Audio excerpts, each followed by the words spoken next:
آئے حضور کے پاس آ کر کہنے لگے آپ کا یہ صحابی ہمارے ہاں بڑی بدتمیزی کیا ہے. کہا کیا کیا؟ ہمارے عالم بیان کر رہے تھے خدا آپ کا غنی ہے آپ فقیر ہیں. الٹ دیا جملے کو. یہودی کہہ رہے ہیں ہمارا عالم آپ کی خدا کی شان بیان کر رہا تھا, اللہ غنی ہے اور مسلمان فقیر ہیں. اس بات پر ابو بکر نے تماچا لگا دیا. حضور پاک نے پوچھا ہے ابو بکر کیا اس بات پر تم نے تماچا لگایا؟ آپ نے کہا نہیں یا رسول اللہ یہ جھوٹ بول رہے ہیں. اس وقت یہ گستاخی کر رہے تھے اور کہہ رہے تھے کہ خدا غریب ہے ان کا فقیر ہے اور مسلمان غنی ہے, خدا قرضہ مانگتا ہے. حضور نے فرمایا تمہارے پاس کوئی گواہ ہے؟ حضرت ابو بکر کے پاس کوئی گواہ نہیں تھا, تنہا تھے. اور یہودی سب کے سب جھوٹے اور سب جھوٹ پر جمع ہے. ایک نہیں دسیوں یہودی کہہ رہے ہیں نہیں ہمارا عالم سچ بول رہا ہے, ہمارا عالم سچ بول رہا ہے. ایک بات یاد رکھو اے مسلمانوں, ان تمام چیزوں سے اپنی ذہن کو صاف کر لو. جھوٹ پر ساری دنیا جمع ہو جائے تب بھی تم اس پر کان نہ دھرنا, ایک وقت آئے گا جو اللہ کی مدد آئے گی. بے شک بے شک. ہوا کیا؟ حضرت ابوبکر صدیق تنہا ہیں. آپ نے سر جھکا لیا, کہا یا رسول اللہ میری اس بات کا تو کوئی گواہ نہیں وہاں پر, لیکن یہ جھوٹ بول رہا تھا, یہ جھوٹ بول رہا ہے. ابھی اب صدیق اکبر کی تنہا وہاں موجودگی, کیا رسول پاک صلی اللہ علیہ وسلم ان پر غضبناک ہو جاتے؟ نہیں. روایات بتاتی ہیں وحی کے اترنے کے آثار نظر آنے لگے. جبرائیل امین آیت لے کر کے آئے لقد سمع اللہ قول الذین قالوا ان اللہ فقیر ونحن اغنیاء. اے محبوب اللہ نے سن لیا ہے یہ یہودی کیا کہہ رہے تھے. یہ یہودی کہہ رہے تھے کہ اللہ فقیر ہے اور ہم غنی ہیں. ابو بکر جو کہہ رہے ہیں وہ سچ کہہ رہے ہیں, صدیق اکبر نے جو کہا ہے وہ سچ تھا. اب مجھے بتاؤ میرے عزیزو, یہ سارے مجمع کی پرواہ نہ کرتے ہوئے حق کے لیے کھڑے ہونے کا نام صدیق اکبر ہوا کرتا. وہ صدیق کی صداقت رضی اللہ تعالی آج تمہارے اندر آ جائے, سارے جھوٹے ایک جگہ جمع ہو جائیں, پرواہ نہ کرنا. اگر تمہارے سینوں میں عشق مصطفیٰ کی شمع روشن ہے, تنہا بھی ہو اللہ کی مدد آئے گی. بے شک بے شک اللہ کی مدد آئے گی. بظاہر حالات خراب ہیں, بظاہر حالات ہمارے خلاف دکھتے ہیں, آج یہی حالات دہرائے جا رہے ہیں. میں تھوڑی اور مثالیں آپ کے سامنے رکھتا ہوں. عجب چیز ہے لذت آشنائی, جسے یہ مل گئی وہ دنیا کی پرواہ نہیں کرتا, وہ دنیا کی مصیبتوں کو ٹھوکر میں رکھتا ہے. آپ کو پتا ہے وہ ایک خاتون جو احد کے میدان کی طرف بھاگ جا رہی تھی اور آنے والے جنگ سے, جنگ ختم ہونے کے بعد آنے والوں نے اس خاتون سے کہا اے بی بی تجھے پتا ہے تیرے شوہر کا انتقال ہو گیا, شہید ہو گئے. اس نے انا للہ پڑھا اور آگے بڑھنے لگی. پھر کسی نے کہا تمہارے بیٹے بھی شہید ہو گئے. اس خاتون نے انا للہ پڑھا اور پھر آگے بڑھنے لگی. پھر کسی نے کہا تمہارا بھائی بھی شہید ہو گیا. ایک عورت کے لیے یہ رشتے بڑے اہم ہوتے ہیں, بیٹا ہو, بھائی ہو, شوہر ہو. اور عورتوں میں صبر کم دیکھنے کو ملتا ہے.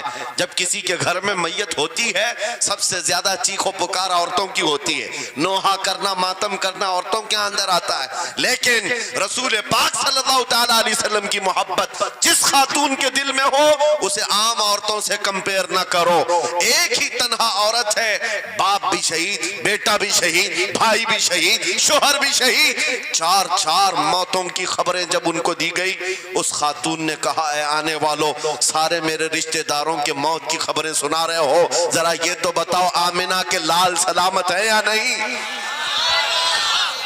آمنہ کے لال سلامت ہیں یا نہیں؟ آنے والے نے کہا اللہ کے رسول سلامت ہیں. اس خاتون نے کہا مجھے دکھا تو دو, ارونی, مجھے دکھاؤ کہاں ہیں. لے جا کر قریب کیا گیا. حضور پاک صلی اللہ علیہ وسلم کے جلوہ جہاں آرا کو دیکھا, آنچل پھیلاتی ہے اور کہتی ہے یا رسول اللہ, یا رسول اللہ, کل مصیبت بعدک جلل. اے اللہ کے رسول اگر آپ سلامت ہیں ہر مصیبت چھوٹی ہے, ہر مصیبت چھوٹی ہے. ان کا ہی یہ نعرہ تھا, ہر ستم ہر مصیبت گوارا ہے. یا رسول اللہ ایک بار کہہ دو کہ تو ہمارا ہے. سبحان اللہ. نعرہ تکبیر, نعرہ رسالت, مسلک اعلیٰ حضرت، فیضان اعلیٰ حضرت. عجب چیز ہے لذت آشنائی، عجب چیز ہے لذت آشنائی. جس کو یہ لذت ملتی ہے محبت مصطفیٰ کی، پھر وہ مصیبتیں گنتا نہیں ہے، وہ اپنے اوپر آنے والی آفتوں کو گنتا نہیں ہے. اس کے لیے دنیا ہیچ ہے. عزیزان گرامی وقار، آپ کو پتہ ہے وہ صحابہ اکرام رضوان اللہ تعالیٰ علیہ مجمعین جن کی زندگیاں، جوانی کی زندگیاں بڑی عزیز ہوتی. ہر آدمی جوانی میں عیش کرتا ہے، مگر مدینے کے ان جوانوں کو ہم نے دیکھا ہے آج شادی ہوئی، آج دلہن کو گھر لایا ہے، دلہا اپنی دلہن کے ساتھ سہاگ رات میں مصروف ہے، لیکن جنگ کا بگل بج گیا. باہر مدینے میں آواز آنے لگی، رسول پاک صلی اللہ تعالیٰ علیہ وسلم احد کے میدان کی طرف نکل پڑے ہیں. یہ آج کا دولہا اپنی دلہن کو بستر پر چھوڑ کر نکل پڑتا ہے اور جا کر رسول پاک صلی اللہ علیہ وسلم کی جماعت میں شریک ہوا. جانتے ہو وہ خاتون بھی ایسی نہیں تھی کہ پیر پکڑ لے، کہاں سہاگن کو ابھاگن کیے جا رہے ہو، میرا کون ہوگا اس کے بعد. نہیں، خاتون نے کہا جاؤ اللہ حافظ، اگر سلامتی کے ساتھ آ گئے فخر سے غازی کی بیوی کہلاؤں گی، اور اگر شہید ہو گئے تب بھی فخر کروں گی کہ شہید کی بیوہ ہو. رسول پاک کے معاشرے کے ان مثالوں کو تمہارے سامنے رکھ رہا ہوں جنہوں نے لذت آشنائی پالی تھی، حضور کی محبت کا مزہ لے لیا تھا. وہ صحابی رسول جوان دولہا میدان جنگ میں شریک ہو گیا، لیکن گھمسان کی جنگ میں شہید بھی ہو گیا. ایک رات کا دولہا شہید ہوا ہے جس کو اللہ کے فرشتوں نے غسل دیا تھا، حضرت حنظلہ غسیل الملائکہ. اور آپ کو پتہ ہے ایک نوجوان جو کالے رنگ کے تھے، حضرت عبداللہ اسود ان کو کہا جاتا ہے، حضور کے پاس آئے، کہا شادی کرنا ہے، شادی کرنا ہے، عمر ہو گئی ہے. حضور پاک صلی اللہ تعالیٰ علیہ وسلم نے فرمایا کچھ ہے مہر دینے کے لیے، کچھ پیمال ہے؟ کہا کچھ ہے نہیں. کہا مہر کے لیے پیسے لے آؤ، شادی کرا دی جائے. اور اس کے بعد انہوں نے ادھر ادھر کیا، پھر حضور نے ہی ان کے لیے مال جمع کرنے کا انتظام کیا حضرت عثمان غنی کے ذریعے سے. ان کو مال دیا گیا، پیسہ دیا گیا، کہا جاؤ گھر کو بنا لو، سامان لے آؤ اور مہر کے پیسے جٹا لو، شادی کا سامان خریدو، مدینے کی انصار کی کسی بیٹی سے تمہارا نکاح ہو جائے گا. وہ نوجوان عبداللہ اسود غریب صحابی ہیں، غریب صحابی اور کالے رنگ کے تھے.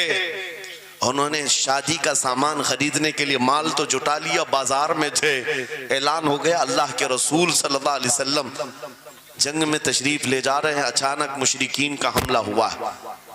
یہ جو نوجوان ہے شادی کا سامان خریدنے گیا تھا، جا کر گھوڑا خرید لیتا ہے اور ہتھیار خرید لیتا ہے، اور اس کے بعد جو زرہ ہوا کرتی تھی، لوہے کی ٹوپی، لوہے کا لباس سب خرید لیا، اور جتنا من تھا جو کبھی نہیں پہنا تھا وہ سارے ہتھیار خرید لیے، اور سج سنور کر گھوڑے پر بیٹھ کر کے آ گیا. جب میدان جنگ میں صفیں لگ رہی تھی شریک ہو گئے.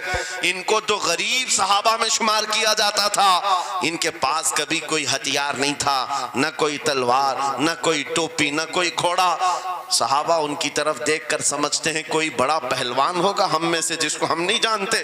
لیکن جب جنگ میں وہ اڑ گیا تھا بڑے بڑے شیروں کے پیر اکھڑنے لگ گئے تھے. نبی پاک صلی اللہ علیہ وسلم نے عین دوپہر کے وقت صحابہ سے پوچھا کون ہے یہ جو لڑ رہا ہے، یہ بطل جلیل کون ہے؟ یہ چہرہ بھی چھپا ہوا ہے، پوری لوہے کی ٹوپی پہنا ہوا ہے، پورا جسم بھی چھپا ہوا ہے، قیمتی لباس ہے اس کے اوپر. صحابہ ادھر سے ادھر سے دیکھ رہے ہیں. کہا ہم میں سے تو نہیں ہے، یہ کوئی باہر سے آیا ہوا لگتا ہے. حضور مسکرا کر کہتے ہیں میرا عبداللہ اسود ہے جس کو شادی کے پیسے دیے تھے، جا کر اس نے جنگ کا سامان خرید لیا ہے. اور حضور پاک دیکھ کر مسکرانے لگے. شام سے پہلے اسی عبداللہ اسود کی شہادت بھی ہو گئی، وہ شہید ہو گئے میدان جنگ میں. جانتے ہو نبی کریم صلی اللہ تعالیٰ علیہ وسلم خود چل کر تشریف لائے اور ان کے سر سے زرہ اتاری، ٹوپی اتاری، خود کو اتارا اور اپنی گود میں ان کا سر رکھا، ان کے چہرے سے مٹی کو صاف کیا. صحابہ کہتے ہیں اس قسمت پر قربان جائے، حضور کی گود میں ان کا سر دیکھ کر کے ہمیں رشک ہونے لگا. پھر حضور فرماتے ہیں من المؤمنین رجال صدقوا ما عاہدوا اللہ علیہ، مومنین میں سے کچھ بندے ایسے